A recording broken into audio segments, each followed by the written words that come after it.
firm foundations. Thanks for watching. In this series, we're learning how to separate the facts from the fiction in LDS history and doctrine.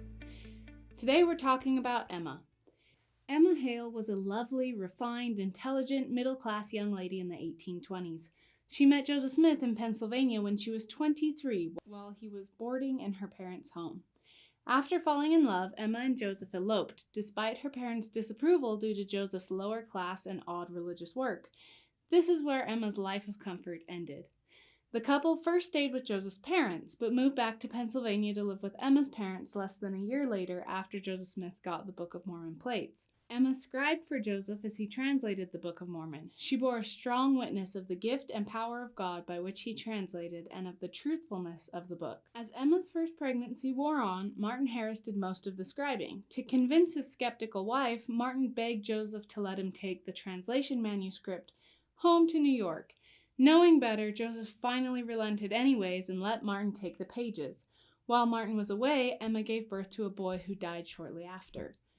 She nearly died as well. Over a period of weeks, Joseph and her mother had to nurse her back to health. Women in Emma's time knew they were risking their lives to have children, and the Lord addressed that concern and explained why he spared her life in a revelation which he gave to Emma through Joseph shortly after the Church of Jesus Christ was restored and Emma was baptized and confirmed into it in 1830. The Lord called Emma an elect lady and gave her several callings: to compile hymns, to expound the scriptures and exhort the saints, to scribe for Joseph, and to comfort and console Joseph. He promised to preserve her life as she remained faithful. The Lord's revelation to Emma is the only one in the Doctrine and Covenants in which the Lord speaks directly to a woman through the prophet. The Lord's voice is more tender when he talks to Emma than when he speaks to Joseph or others, and the revelation is very encouraging and comforting, but it's also tough. It foreshadows Emma's hardships and blessings and eventual exaltation. In one passage, the Lord acknowledges that he and she will sometimes be in a kind of tug of war over Joseph. He tells her to comfort my servant Joseph Smith, thy husband, and he wants her to understand that Joseph is the Lord's servant first. Another passage that is easy for us to miss must have been a huge dilemma for Emma. Go with him at his time of his going, the Lord told her, speaking of Joseph. Emma obeyed that. She moved with Joseph to Ohio in the dead of winter in 1831, 5 months pregnant with twins, and when she boarded the sleigh and headed down the road away from her parents' home, she would never see them again. That act of obedience reveals how deeply she loved and trusted the Lord and her husband, and how sincerely she believed in them both. Emma gave birth to her twins in April of 1831, and they died within hours. On the same day, Julia Clapp Murdoch also gave birth to twins, dying in the process. The twins' father, helpless to feed and care for them, gave the twins to Emma and Joseph to raise. In March of 1832, one of the twins was very sick during a mob attack on Joseph Smith, where he was beaten, dragged from his house, and covered in hot tar and feathers. Emma tried her best to protect her sick babies during the attack, but the boy died, and Joseph believed his death was caused by the exposure he suffered the night of the attack. In 1832, Emma gave birth to Joseph Smith III, her first natural-born child, who would survive to adulthood. Another son was born in 1836. Emma was a great influencer in the early church. Brigham Young credited her as the catalyst for the word of wisdom. He said, a bunch of men would invade her home for a school that was training them to be church leaders and missionaries. During the meetings, they smoked and chewed tobacco, spitting it around the room. Emma got to clean it all up and prompted Joseph to do something about it. In 1833, he sought and received the mind of the Lord about tobacco and other substances that were debated at the time, and the Lord revealed the word of wisdom that is now D&C 89. Unfortunately for Emma, the revelation also forbade tea, which was a favorite drink for Emma. However, the word of wisdom was implemented slowly, as it was meant more as a forewarning for saints of today than in the past.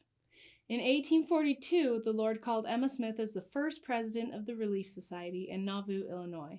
Her goal was to relieve suffering and poverty, love and minister to those in need. In essence, she led the women of the church in living the law of consecration through service and donations. Emma was also called to create a hymnal, and throughout her life she curated and published 2. The first book contained texts of 90 songs. Her second included 304 hymn texts. She included some favorite hymns from her Methodist background and other Christian traditions, along with original hymns written by the saints. There was nothing the Lord called Emma to do that she didn't throw herself into, except plural marriage. Joseph taught the apostles in Nauvoo, "The Lord will feel after your heartstrings and will wrench them and twist them around, and you will have to learn to rely upon God and upon God alone."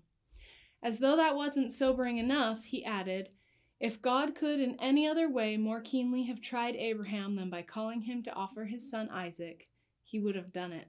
Emma must have felt that God had found a way to try her more keenly than he had tried Abraham.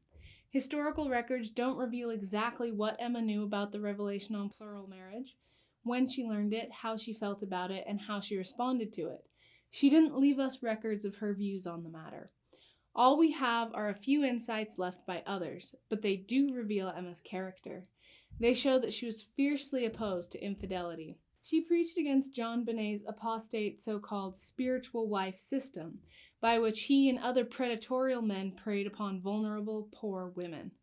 Emma was those men's biggest foe, and when Benet threatened to retaliate, Emma dared him to bring it on. She was fearless in the face of evil. Her fierce loyalty to Joseph and the Lord made plural marriage excruciatingly difficult.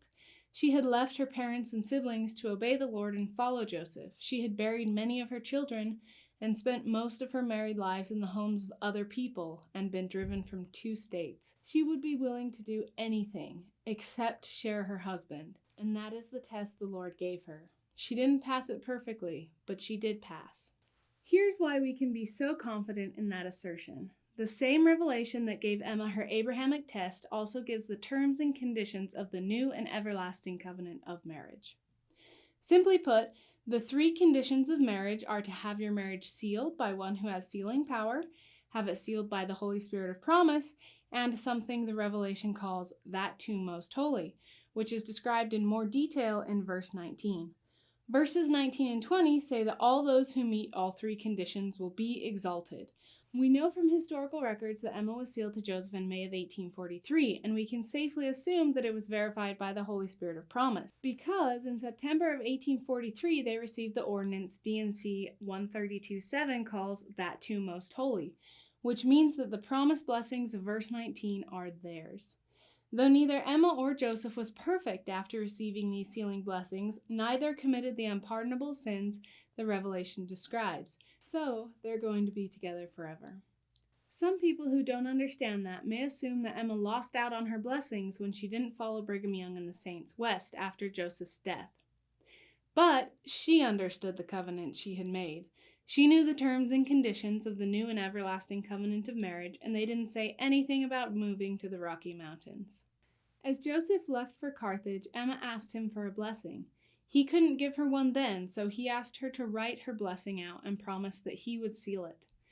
What she wrote reveals what she desired most. She knew exactly what she was saying when she wrote that she wanted to raise her children righteously, including the baby that she was expecting at the time, and to be united with Joseph and retain the place which God has given me by his side.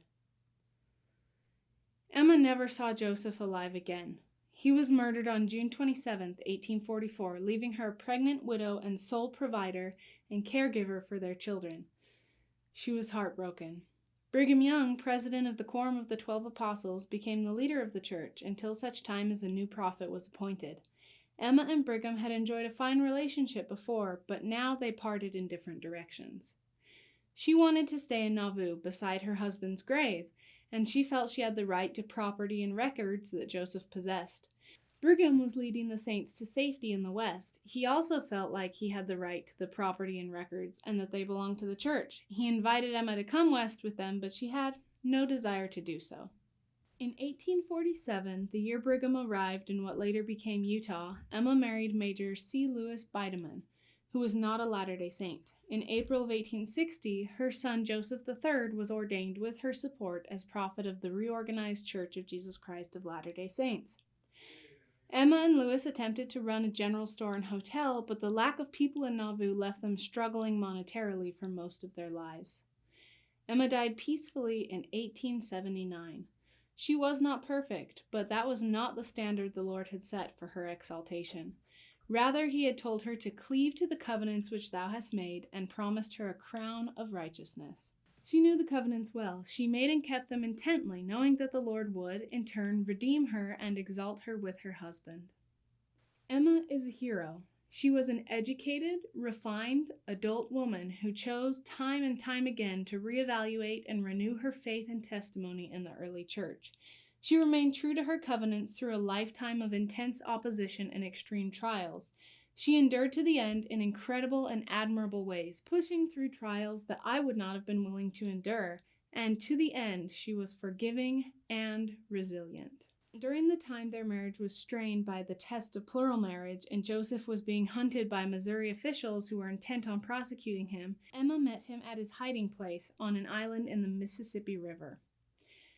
There, in extreme hardship, with the internal pressure of plural marriage and the external pressure of Missouri battering them, came Emma in a tiny boat to do what the Lord had commanded her. Be a comfort unto my servant Joseph Smith, thy husband, in his afflictions. Joseph's journal entry about this event says everything about Emma. With what unspeakable delight and what transports of joy swelled my bosom when I took by the hand on that night my beloved Emma, she that was my wife, even the wife of my youth and the choice of my heart. Many were the revibrations of my mind when I contemplated for a moment the many past scenes we had been called to pass through, the fatigues and the toils, the sorrows and the sufferings, and the joys and consolations from time to time had strewed our path and crowned our board. Oh, what a commingling of thought filled my mind for the moment. Again, she is here, even in the seventh trouble, undaunted, firm, and unwavering, unchangeable, affectionate Emma. Thank you for joining us today. Firm Foundations is created by me, Hannah, with special thanks this episode to Dr. Steve Harper. Don't forget to subscribe, and we'll catch you next time.